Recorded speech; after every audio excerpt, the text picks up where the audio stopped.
جمال الوجود بذكر الإله وتصفو الحياة بنور هداه والسلام على رسوله الكريم أما بعد أعوذ بالله من الشيطان الرجيم بسم الله الرحمن الرحيم حضرات و خواتین، قیام اللیل میں سورہ یونس اور سورہ ہود کی تلاوت کی گئی۔ سورہ یونس اور سورہ ہود میں اللہ تبارک و تعالیٰ نے گزشتہ اقوام کے واقعات بیان فرمائے ہیں۔ وہ قومیں جنہوں نے اللہ کے رسول کی نافرمانی کی، اللہ کے رسول کی بات نہ مانی اور اللہ کی آیات کا انکار کیا، اللہ تبارک و تعالیٰ نے ان پر عذابات لائے اور اللہ تبارک و تعالیٰ نے آنے والے لوگوں کے لیے ان کو نشان عبرت بنایا۔ انہی اقوام میں سے ایک قوم جو ہے حضرت نوح علیہ السلام کی قوم ہے۔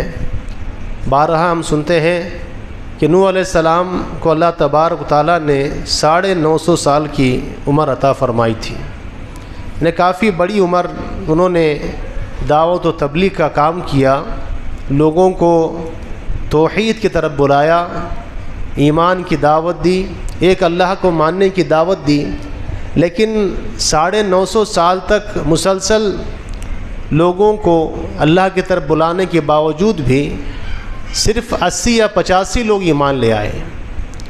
پوری قوم جو ہے ایمان نہیں لائی، بلکہ 80-85 لوگ صرف ایمان لائے۔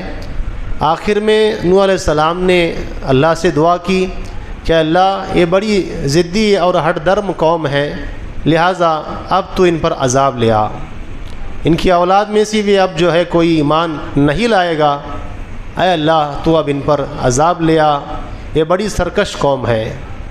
اللہ تبارک و تعالیٰ نے ان کی دعا کو سن لیا اور اللہ تعالیٰ نے اس قوم پر عذاب لے آیا۔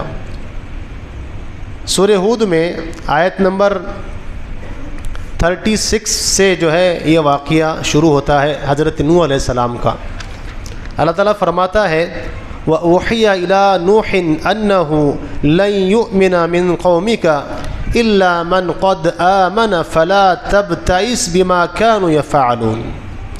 اللہ تبارک و تعالیٰ فرماتا ہے کہ نوح علیہ السلام کی طرف وحی کی گئی کہ تیری قوم میں سے جو لوگ ایمان لا چکے ہیں اب ان کے بعد کوئی ایمان نہ لائے گا، لہٰذا ان کے کرتوتوں پر غم کرنا چھوڑ دو۔ یعنی اب جتنے لوگ ایمان لائے ہیں اب اس سے زیادہ لوگ اب ایمان تمہاری قوم میں لانے والے نہیں ہیں، لہٰذا ہمارا عذاب ان پر آنے والا ہے اور تم ان کے کرتوتوں پر اب غم کرنا چھوڑ دو اور ہماری آنکھوں کے سامنے اور ہمارے حکم کے مطابق ایک کشتی بناؤ اور ان ظالموں کے بارے میں مجھ سے گفتگو نہ کرنا۔ تو اللہ تبارک و تعالیٰ نے حضرت نوح علیہ السلام کو کشتی بنانے کا حکم دیا۔ دیکھیے، جب بھی کوئی عذاب آتا ہے تو برے لوگوں پر عذاب آتا ہے، اچھے لوگ جب الگ ہو جاتے ہیں تو برے لوگوں پر اللہ کا عذاب آتا ہے ہمیشہ۔ یہ اللہ تبارک و تعالیٰ کی یہ سنت رہی ہے کہ اچھے لوگوں کو اللہ تعالیٰ نکال لیتا ہے، جب امید نہیں ہوتی کہ اب یہ لوگ ایمان نہیں لائیں گے تو ان پر اللہ تبارک و تعالیٰ کا عذاب آ جاتا ہے۔ یعنی نوح علیہ السلام کو اللہ تعالیٰ نے حکم دیا کہ اب ہماری ہدایت کے مطابق تم ایک بہت بڑی کشتی بناؤ اور اس کا کام تم شروع کر دو، کیونکہ کشتی بنانے کے لیے بھی بہت زیادہ ٹائم لگے گا، وقت لگے گا۔ بڑی کشتی بنانا ہے کیونکہ انسانوں کے ساتھ ساتھ اس میں جانوروں کی بھی جوڑوں کو تمہیں لینا ہے، لہٰذا حضرت نوح علیہ السلام کشتی بنانا شروع کرتے ہیں۔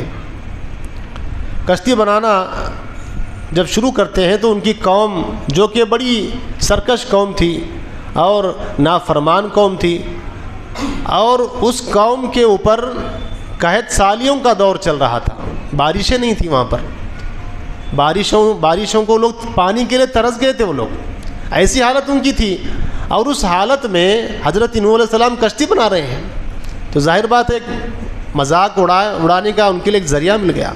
کیا ہے نوح، کیا یہاں تو بارش نہیں ہے، پانی نہیں ہے، کشتی کہاں چلاؤ گے، اور آس پاس میں کوئی دریا بھی نہیں ہے، تو یہ کشتی کہاں چلاؤ گی تم؟ کشتی کیوں بنا رہے ہو؟ تمہارا دماغ تو برابر ہے کہ نہیں؟ اس طرح سے جو ہے نوح علیہ السلام کی قوم نے ان کا مذاق بھی اڑایا۔ وہ کہتے تھے کہ جب نوح علیہ السلام نے کشتی بنانا شروع کیا تو جب بھی اس کی قوم کے سردار وہاں سے گزرتے، اس قوم کے سردار جب گزرتے تو اس کا تمسخر اڑاتے۔ نوح علیہ السلام نے کہا اگر آج تم ہمارا تمسخر اڑاتے ہو تو ہم بھی تمہارا ایسے تمسخر اڑائیں گے۔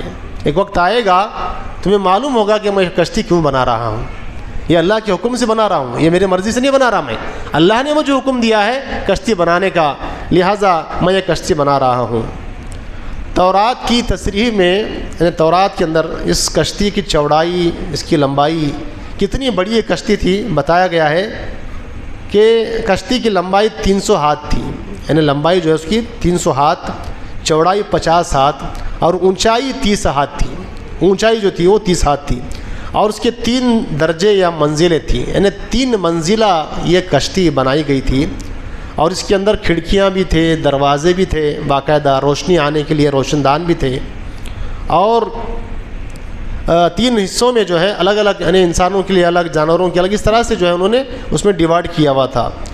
اور یہ سب سے پہلی کشتی تھی جو دنیا کے اندر بنائی گئی، یہ سب سے پہلی کشتی تھی جو اللہ کے حکم کے مطابق، اللہ کی ہدایات کے مطابق نوح علیہ السلام نے بنائی۔ سب سے پہلی کشتی جو بنائی نوح علیہ السلام نے، اس سے پہلے کشتی کا تصور نہیں تھا۔ اور جو کشتی انہوں نے بنائی تھی اس دور کے آج کے حساب سے بھی اگر دیکھیں گے تو ایک بڑی کشتی ہو، ایک بہت بڑی کشتی تھی وہ۔ تو قوم نے مذاق اڑایا۔ اللہ تبارک و تعالیٰ نے پھر جو ہے آگے کی آیت میں فرماتا اللہ تبارک و تعالیٰ تمہیں جلدی معلوم ہو جائے گا کہ کون ہے جس پر ایسا عذاب آتا ہے جو اس کو رسوا کر دے اور کس پر دائمی عذاب نازل ہوتا ہے، یہاں تک کہ ہمارا عذاب کا حکم آ پہنچا اور تنور ابلنے لگا۔ تو ہم نے نوح علیہ السلام سے کہا کہ اس کشتی میں ہر قسم کے جانوروں کا ایک جوڑا رکھ لو اور اپنے گھر والوں کو بھی سوار کر لو، بجوز ان اشخاص کے جن کے متعلق پہلے بتا دیا جا چکا ہے، اور جو ایمان لائے ہیں انہیں بھی سوار کر لو۔ وہ تھوڑے ہی لوگ تھے جو اس کے ساتھ ایمان لائے تھے۔ طوفان نوح کا آغاز ہوتا ہے، یعنی زمین سے پانی کے چشمے پھوٹ کر بہنا شروع ہو جاتے ہیں، زمین سے یہ پانی نکلنا شروع ہوتا ہے اور آسمان کے دہانوں کو بھی اللہ تعالیٰ کھول دیتا ہے، مسلسل بارش ہوتی ہے۔ تفسیر میں آتا ہے کہ مسلسل جو ہے 6 مہینے تک یہ بارش ہوتی رہی، بارش بھی ہوتی رہی۔ کشتی چونکہ ایک بہت بڑی کشتی بنائی گئی تھی تو جیسے جیسے پانی بھرتا چلا جاتا تھا کشتی ویسے ویسے جو ہے وہ کشتی اوپر آتی جاتی تھی۔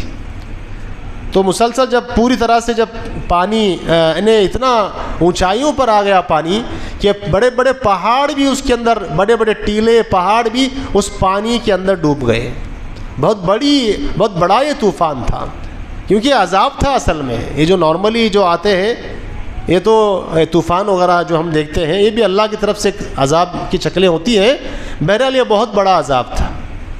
اس کا اندازہ ہم اس طرح سے لگا سکتے ہیں کہ جس جگہ پر ابھی یہ کشتی ہے، عراق کے نزدیک ایک علاقہ ہے، ایک پہاڑی سلسلہ ہے، ارارات جس کو کہا جاتا ہے، اور کوہ جودی اس پہاڑی کا نام ہے۔ قرآن کریم میں بھی وہی نام ہے اور آج بھی وہی نام ہے اس کا، آج بھی اس کا وہی نام ہے، کوہ جودی جس کو کہا جاتا ہے۔ وہاں پر یہ کشتی جا کر رکتی ہے۔ تو زمین سے میں نے کتاب میں پڑھا تھا، ایک کتاب جس میں دنیا کی بڑی بڑی جو پہاڑ ہیں ان کا ذکر اس کتاب میں کیا گیا ہے۔ تو دنیا کے اونچے پہاڑوں میں اس پہاڑ کا شمار ہوتا ہے، اس پہاڑی سلسلے کا شمار ہوتا ہے۔ زمین سے 16,000 فٹ اونچا ہے وہ، جہاں پر وہ کشتی آج بھی اس کے کچھ حصے جو ہے نظر آتے ہیں۔ یوٹیوب پر آپ دیکھ سکتے ہیں کہ کچھ حصے آج بھی اس کے باقی ہیں اور اللہ نے اس کو باقی رکھا ہے، وہاں سے اس کو کوئی نکال کے لا بھی نہیں سکتا، اتنی اونچائی پر ہے، 16,000 فٹ زمین سے وہ اونچائی پر ہے۔ تو اتنا پانی جو ہے اس وقت میں آ گیا تھا۔ زیادہ وقت جو ہے تاخیر نہ کرتے ہوئے میں آگے بڑھتا ہوں۔ نوح علیہ السلام نے کہا اس کشتی میں سوار ہو جاؤ۔ اس کا چلنا اور اس کا ٹھہرنا، اس وقت جو ہے جب کشتی میں سوار ہوئے نوح علیہ السلام تو ایک دعا انہوں نے پڑھی، وہ کیا تھی؟ وَقَالَ ارْكَبُوا فِيهَا بِسْمِ اللَّهِ مَجْرَاهَا وَمُرْسَاهَا إِنَّ رَبِّي لَغَفُورٌ رَحِيمٌ۔ یعنی یہ کشتی جو ہے یہ اتنا اتنا ٹھاٹے مارتا ہوا جو ہے موجیں اتنی زیادہ ہیں کہ یعنی اسباب تو کشتی تو ہمارے پاس ہے، پھر بھی جب تک اللہ کا رحم ہم پر نہیں ہوتا، اللہ کا کرم ہم پر نہیں ہوتا، ہم جو ہے وہ نجات نہیں پا سکتے۔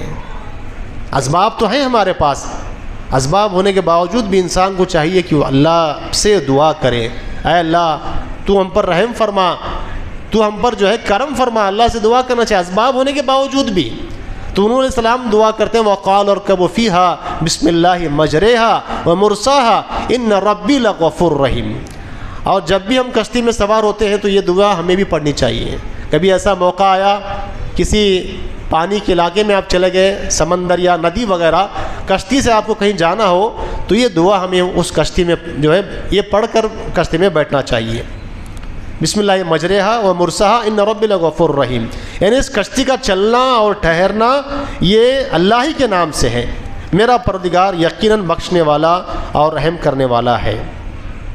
نوح علیہ السلام نے اپنے ساتھیوں سے فرمایا کہ اللہ کا نام لے کر اب اس کشتی میں تم سوار ہو جاؤ۔ ضمناً اس آیت سے چند باتیں معلوم ہوتی ہیں، وہ کیا ہے؟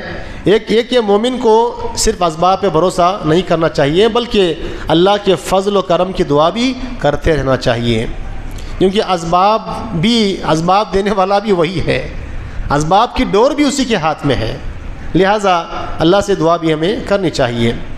وہ کشتی ان لوگوں کو لیے چلی جا رہی تھی جبکہ ایک ایک موج پہاڑ کی طرح اٹھ رہی تھی، وَهِيَ تَجْرِي بِهِمْ فِي مَوْجٍ كَالْجِبَالِ، یعنی پہاڑوں کی طرح اس کی موجیں تھیں، اتنی بڑی بڑی جو ہے اس کی لہریں تھیں، اتنی بڑی بڑی اس کی موجیں تھیں۔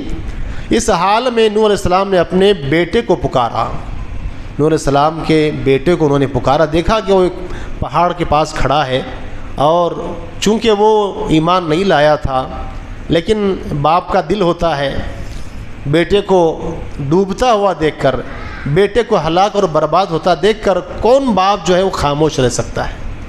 جبکہ اللہ تعالیٰ نے فرمایا تھا کہ ان لوگوں کے بارے میں تم غمگین نہ ہونا جو عذاب جن پر آئے گا، کیونکہ وہ تمہارا بیٹا بھی جو ہے ان لوگوں میں شامل ہے، ان کا بیٹا بھی وہ ایمان نہیں لایا تھا، ان کا بیٹا اور ان کی بیوی بھی جو ہے ایمان نہیں لائی تھی نوح علیہ السلام پر، لہٰذا دیکھیے خاندان نبی کا بیٹا ہونا یہ نوح علیہ السلام کے بیٹے کو کام نہیں آیا۔ اللہ کے پاس ایک اصول ہے، جو ایمان لاتا ہے عمل صالح کرتا ہے وہی بچ پاتا ہے، وہی نجات پاتا ہے۔ میں نبی کا بیٹا ہوں، میں فلاں خاندان سے میرا تعلق ہے، فلاں میں اس خاندان سے، نبی کے ولی کے خاندان سے، کچھ نہیں۔ دیکھیے یہاں پر ایک نوح علیہ السلام ایک باپ ہے اور ایک نبی ہے، ایک بڑے نبیوں میں شمار ہوتا ہے نوح علیہ السلام کا، بڑے انبیاء کرام میں شمار ہوتا ہے، جلیل القدر نبیوں میں شمار ہوتا ہے، جو بڑے انبیاء کرام ہیں ان میں نوح علیہ السلام کا شمار ہوتا ہے۔ اپنے بیٹے کو بچا نہیں پائے وہ، اب شفقت جو ہے ان کی جوش مار گئی کہ میرا بیٹا کیسے میں اس کو ڈوبنے دوں، کیسے میں ہلاک ہونے دوں۔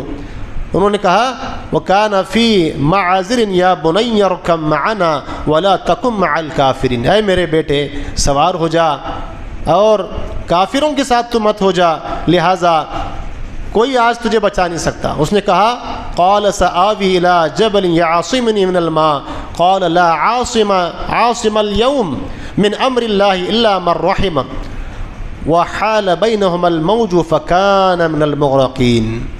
یہ گفتگو چل رہی تھی نوح علیہ السلام کی ان کے بیٹے کے ساتھ میں، تو وہ کہہ رہے تھے، اس نے کہا میں ابھی پہاڑ کی طرف جا کر پناہ لیتا ہوں جو مجھے پانی سے بچا لے گا۔ اسے لگا کہ چھوٹا موٹا طوفان ہے، چھوٹا موٹا جو ہے یہ سیلاب آیا ہے، طوفان آیا ہے، کسی پہاڑ پہ جا کے بیٹھ جاؤں گا، میں بچ جاؤں گا۔ نوح علیہ السلام نے کہا آج اللہ کے عذاب سے کوئی بچانے والا نہیں ہے، کوئی معمولی طوفان نہیں ہے، اللہ کا عذاب ہے، تو کہیں بھی جا کر بیٹھ جا، تجھے کوئی نہیں بچا سکتا آج، مگر جس پر وہ خود ہی رحم کر دے، ہاں اللہ جس پر رحم کر دے اللہ اسے بچا لے گا۔ اتنے میں ان دونوں کے درمیان ایک لہر حائل ہو گئی جس سے وہ ڈوب کر رہ گیا۔ ایک بڑی لہر آئی، ایک بڑی موج آئی اور اس کو اپنے ساتھ لے کے چلی گئی، ڈوبنے والوں میں شامل ہوا، عذاب آنے والوں میں، جن پر عذاب آیا ان لوگوں میں اس کا شمار ہو گیا۔ طوفان کا خاتمہ جب ہوتا ہے 6 ماہ تک کی سطح بلندی رہی، انہیں 6 ماہ تک جو ہے وہ پانی اوپر رہا۔ اس کے بعد جو ہے بہت سارے ایسا سیلاب تھا، ایسا پانی آیا تھا کہ بہت سارے پہاڑ اس میں ڈوب گئے تھے، اور مجرمین بھی اپنے انجام کو پہنچ گئے، اور ان میں سے کوئی بھی اس عذاب سے بچ نہ سکا، کوئی بھی نہیں بچ سکا۔ بتایا جاتا ہے کہ بہت تمام آسمانی کتابوں میں اس واقعے کا ذکر کیا گیا ہے، اور دیگر مذاہب کی کتابوں میں بھی نوح علیہ السلام کے جو طوفان نوح کا ذکر ملتا ہے۔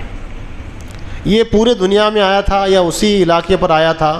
تو جب ہم تحقیق کرتے ہیں تو پتہ چلتا ہے کہ اسی علاقے میں یہ طوفان آیا تھا، اور اس وقت زمین کے اوپر اتنی ہی آبادی تھی۔ بعد میں نوح علیہ السلام کی جو اولاد بچی ہوئی تھی، ان سے جو ہے پھر دنیا کی نسل آگے بڑھی ہے، اس لیے نوح علیہ السلام کو آدم ثانی بھی کہا جاتا ہے۔ نوح علیہ السلام کے بعد جو ہے باقی کی جو نسل ہے انسانیت کی، وہ نوح علیہ السلام کی حام، سام، یافس، ان بیٹوں سے آگے کی نسل جو ہے وہ چلتی ہے۔